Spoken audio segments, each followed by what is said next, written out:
আজকে আমি এমন একটা জায়গায় আসছি, এটা আসলে এত সুন্দর জায়গা বলাই বাহুল্য। যেখানে আসছি এখানে শুধু নদী আর নদী, চারপাশেই শুধু নদী। এই কথায় আছে না, কুল নাই কিনার নাই, নাইকো দরিয়ার পানি। সেই পানি আসলে এখানে এসে মনে হয় জমা হয়।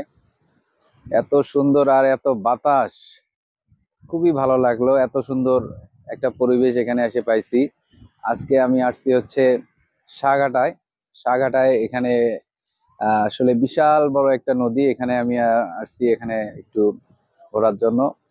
অনেক ভালো লাগলো জায়গাটা। যারা আসতে চান অবশ্যই এখানে আসবেন, আসে এখানে দেখতে পারেন।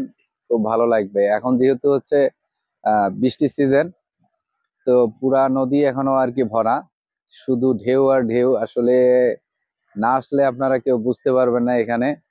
তো অবশ্যই চলে আসবেন এবং দেখবেন, এখানে আসে অবশ্যই আপনাদেরকেও ভালো লাগবে।